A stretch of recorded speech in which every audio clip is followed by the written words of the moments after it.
Namaste friends, I am Dr. Sameer Nandan, General Physician and Expert in Diabetes. ఒక సినారియోలోకి మనం వెళదాము. Imagine మీరు ఒక్కళ్ళు ట్రైన్ జర్నీ చేస్తున్నారు. మధ్యలో వాష్రూమ్కి వెళ్లాల్సి వచ్చింది.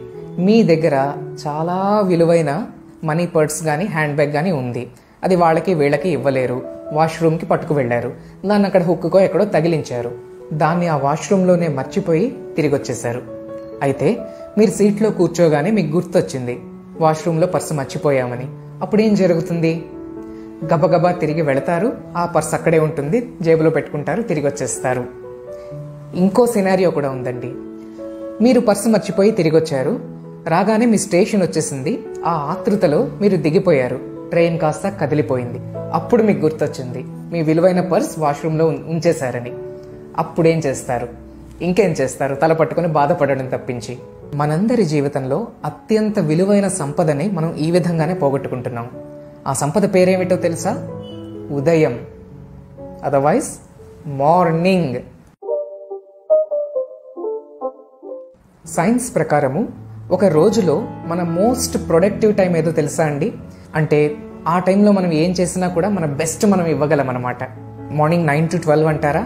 లేదా 12 to 4 అయి ఉండొచ్చా? లేదా 4 to 7? 4 to 7 కానీ సాయంత్రం కాదండోయ్, మార్నింగ్. పొద్దున 4 to 7 అన్నది మన మోస్ట్ ప్రొడక్టివ్ టైం అన్నమాట. అయితే చాలామంది జీవితాల్లో ఏం జరుగుతుంది?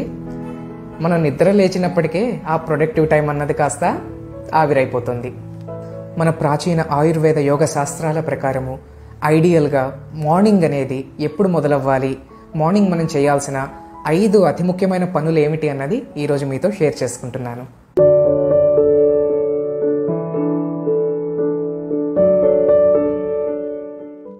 రోగాలని, ఖర్చులని తగ్గించడానికి ఎన్నో విలువైన ఆరోగ్య సూత్రాలని మీ ముందు ఉంచుతున్నాను. Friends, do subscribe to my channel and keep sharing my videos with everyone.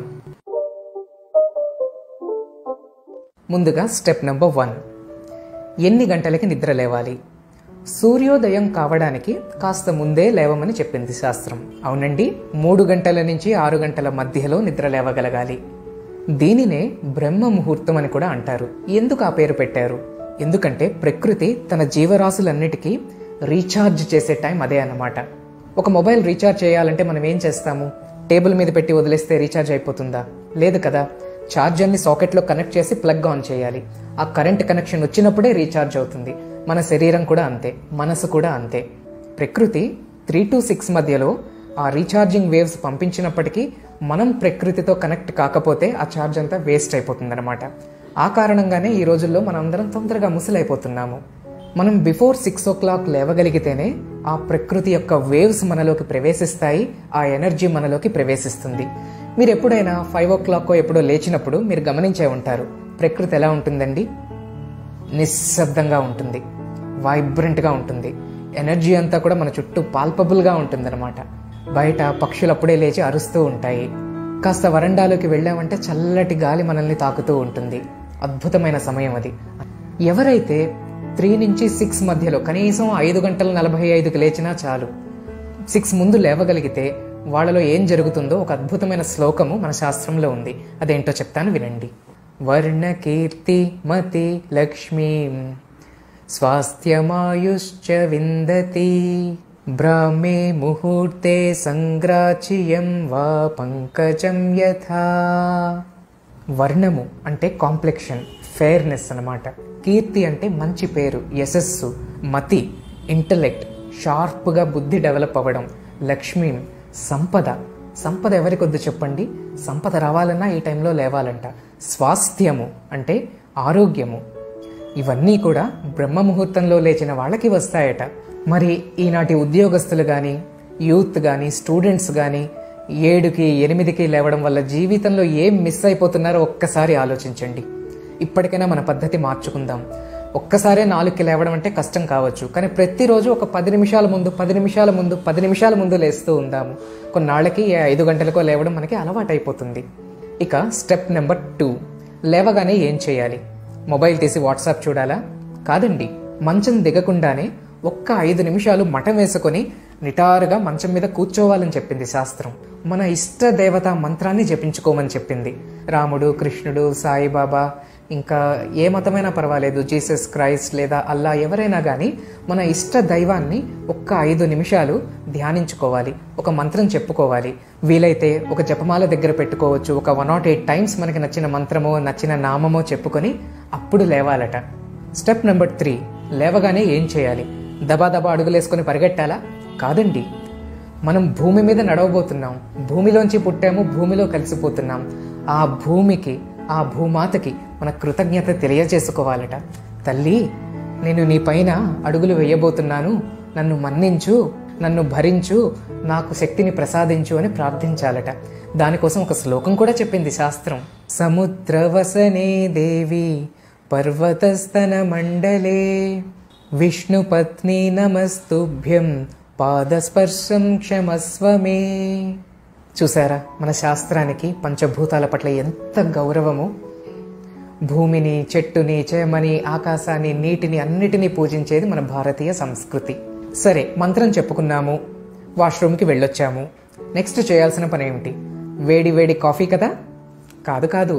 పోనీ వేడి టీయా? అది కాదు. బోర్న్విటా, హార్లిక్స్, బూస్ట్, పోనీ పాలా? ఇవేవి కాదు. నెక్స్ట్ చేయాల్సిన పని ఉషాపానం. అంటే ఏమిటండి? స్వచ్ఛమైన మంచినీరు తాగడము. మనం నిద్ర లేవగానే మన కడుపు అనేది నిద్రావస్థలోనే ఉంటుంది. ఆ టైంలో దాన్ని జెంటిల్గా మేలుకొల్పాలి. మనం వేడిగా కడుపులోకి ఏదో పడేసాం అనుకోండి, టీ కాఫీలు లాంటివి, కడుపు తొందరగా ఎఫెక్ట్ అవుతుంది. ఇంకా అజీర్తి సమస్యలు, గ్యాస్ట్రిక్ సమస్యలు అన్నీ వస్తాయన్నమాట. మనం లేవగానే చేయాల్సింది మంచినీటిని కడుపుకి సమర్పించాలి. ఇక ఎంత నీరు తాగాలనేది కూడా ఇంపార్టెంట్. అష్టాంజలి, 8 అంజలుల మంచినీరు తాగాలట. ఎంతండి ఒక అంజలి అంటే? మన దోసిలి పడితే అందులో ఎంత నీరు పడుతుందో అదనమాట ఒక అంజలి. ఆ విధంగా 8 దోసిళ్ల నీరు ఒకరోజు మనం కొలుచుకోవచ్చు.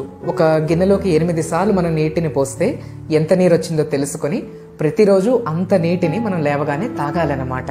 దీన్నే ఉషాపానం అంటారు. సవితు సముదయ కాలే ప్రసృతి సలిలస్య వివేదష్టౌ రోగజరా పరిముక్తౌ జీవేద వత్సరశతం శాగ్రం. ఈ విధంగా ఉషాపానం చేయడం వలనంట మన రోగాలు మరియు మన ముసలితనము దూరం అవుతాయట. శతవర్షం అంటే 100 సంవత్సరాల ఆయుష్ను మనం సాధించచ్చట. అంతేకాదండి, మెడికల్గా చూసినా కూడా వైట్ డిశ్చార్జ్ లాంటి సమస్యలు, కొన్ని రకాల సెక్షువల్ ప్రాబ్లమ్స్, ఇంకా బాయిల్స్ లాంటివి, అల్సర్స్ లాంటివి, తలనొప్పి సమస్యలు, వేడి చేసి కురుపులు రావడం, ఇవన్నీ కూడా ఉషాపానంతో మనం చాలా వరకు తగ్గించచ్చని శాస్త్రం చెప్పింది. ఇక స్టెప్ నెంబర్ 4 ఏమిటి? శౌచము అంటారు. అంటే ఎక్స్క్రిషన్, మల విసర్జన. ఈ రోజుల్లో చాలా మందికి మలబద్ధకం లేదా కాన్స్టిపేషన్ సమస్య ఉంది. దాని పరిష్కారం కూడా శాస్త్రం చెప్పింది. అదేమిటంటే ఒక నిర్ణీత సమయంలోనే ప్రతిరోజు మల విసర్జనకి వెళ్ళాలట. బెస్ట్ టైం ఏమిటంటే మార్నింగ్ 5 to 7 మధ్యలో. ఉషాపానం చేసిన తర్వాత చాలా త్వరగా పేగులు కదులుతాయట. ఇక మల విసర్జనకి ఏది బెస్ట్ టాయిలెట్? ఇండియన్ టాయిలెట్ అనేది బెస్ట్ టాయిలెట్. ఎందుకు అనుకున్నారు? మనకి పెద్ద పేగు చివరన రెక్టమ్ అనే భాగం ఉంటుంది, అందులోనే మలమంతా స్టోర్ అయ్యి ఉంటుంది అనమాట. అలాగే చివరికి యానస్ అంటారు, మలద్వారము అందులోంచి బయటకు వచ్చేస్తుంది అనమాట. ఈ రెండు ఒక యాంగిల్లో ఉంటాయి, యానోరెక్టల్ యాంగిల్ అంటారు. ఇలా అనుకోండి, ఇది రెక్టమ్, ఇందులో మలం అనేది స్టోర్ అయ్యి ఉంటుంది. ఇది యానస్, ఈ డైరెక్షన్లో ఉంటుంది. ఇండియన్ టాయిలెట్ ప్రకారము కిందకి స్క్వాట్ చేసి కూర్చున్నప్పుడు ఈ యాంగిల్ ఈ విధంగా మారుతుందన్నమాట. అందువలన ఈ రెక్టంలో ఉన్నవి తొందరగా బయటకు వచ్చేసే అవకాశం ఉంది. కానీ వెస్టర్న్ టాయిలెట్ కమోడ్ మీద కూర్చొని ఉన్నప్పుడు ఈ యాంగిల్ ఇలా ఉంటుంది.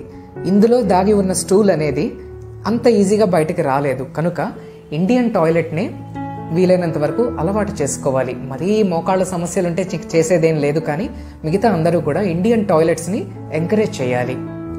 లేదా వెస్టర్న్ టాయిలెట్స్కి కూడా కిందన కొన్ని ప్లాస్టిక్ స్టూల్స్ వచ్చాయి. అవి ఏంటంటే కాళ్ళని పైకి ఎలివేట్ చేసి కూర్చోబెట్టుకునే లాంటివి అనమాట. అలాంటివి అమెజాన్లోనూ ఫ్లిప్కార్ట్లోనూ కొనుక్కొని వెంటనే ఇంప్లిమెంట్ చేసుకోండి. ఇక ఆఖరిదైన స్టెప్ నెంబర్ 5, దంతధావనం లేదా పళ్ళు తోముకోవడం. దీనికి కూడా కొన్ని రూల్స్ చెప్పిందండి శాస్త్రము.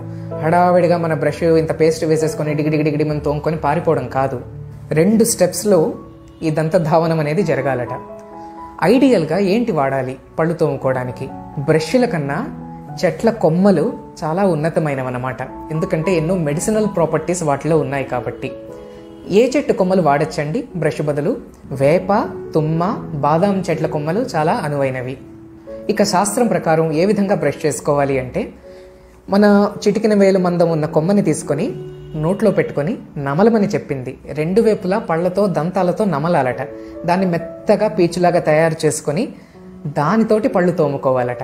అలాగే పళ్ళు తోముకోవడానికి కూడా పేస్ట్ కన్నా ఉన్నతమైనది ఏమిటి? కొన్ని రకాల పౌడర్స్. ఆ రోజుల్లో అయితే ఎవరికి వాళ్ళు తయారు చేసుకునేవారి ఇంట్లో. ఈ రోజుల్లో ఎవరికి సాధ్యం చెప్పండి? అందుకనే నేను స్టడీ చేసింది ఏమిటంటే, ఉన్నంతలో డాబర్ లాల్ దంతమంజన్ ఒకటి, విక్కో వజ్రదంతి ఒకటి, ఈ రెండిట్లోని ఈ డ్రైడ్ జింజర్ పౌడర్తో పాటు మరికొన్ని ఆయుర్వేదిక్ హెర్బ్స్ ఉన్నాయన్నమాట. నేను చదివిన శాస్త్రానికి వీటికి కొంతవరకు కోరిలేషన్ కుదిరింది. కనుక అటువంటి పౌడర్స్తో పళ్ళు తోముకోవడం మంచిది. ఒకవేళ ఈ పుల్లలు దొరకలేదనుకోండి, ఏం చేస్తాం? బ్రష్ వాడుకోవచ్చు, తప్పేం లేదు. అయితే పౌడర్కి షిఫ్ట్ అవ్వడం బెటర్ అన్నమాట. తర్వాత బ్రష్ చేసేటప్పుడు కూర్చొని బ్రష్ చేయమని చెప్పింది శాస్త్రం, నిలబడి కాదు. కూర్చొని పూర్తి ఏకాగ్రత పెట్టి బ్రష్ చేయాలట. ఒక్కొక్క పంటి మీదకి మన బ్రష్ వెళుతూ ఉండడం మన మనసుకి తెలియాలి, రిజిస్టర్ అవ్వాలి. ప్రతి పన్ను ముందు వైపు వెనక వైపు కూడా బ్రష్ చేయాలి. ప్రతి దంతము బ్రష్ చేయాలి. అలాగే రాత్రి పడుకునే ముందు కూడా కంపల్సరీ బ్రష్ చేయాలి. ఎవరికైతే ఈ పందెం పుల్లలు కానీ లేకపోతే ఈ వేప కొమ్మలు కానీ దొరకట్లేదో, ఎవరైతే బ్రష్లు వాడుతున్నారో, పళ్ళు గట్టిపడడానికి కనీసం వారానికి ఒక్కసారైనా ములక్కాడలు వండుకోవాలి. పులుసులోనో రసంలోనో వేసుకొని ఆ కాడల్ని బాగా నవిలి నవిలి నవిలి తినాలి. అప్పుడే మన జా బోన్స్ కానీ జా మజిల్స్ కానీ మంచి టోన్లో ఉంటాయన్నమాట. ముసలవుతున్న కొద్దీ తొందరగా పళ్ళు ఊడిపోవు, రాలిపోవు. కనుక ఫ్రెండ్స్, ఈరోజు వీడియోలో మన ప్రాచీన సాంప్రదాయం ప్రకారం చేయాల్సిన 5 పనులు మీరు తెలుసుకున్నారు. టూకీగా చెప్పాలంటే, బ్రహ్మ ముహూర్తంలో లేవాలి, లేవగానే 5 నిమిషాలు జపమో ధ్యానమో చేయాలి. తర్వాత భూదేవికి నమస్కరించాలి. ఆ తర్వాత ఉషాపానము 8 దోసెళ్ల నీరు తాగాలి. ఆ పైన బ్రష్ చేసుకోవడం, దంత ధావనం, అది కూడా వీలైతే పుల్లతో లేదా టూత్ పౌడర్తో చేసుకోవాలి. మరికొన్ని అద్భుతమైన మన ప్రాచీన సూత్రాలతో మళ్ళీ మీ ముందుకి త్వరలోనే వస్తున్నాను. Stay tune, keep following my videos. Thank you. Survey జన సుఖినో భవంతు.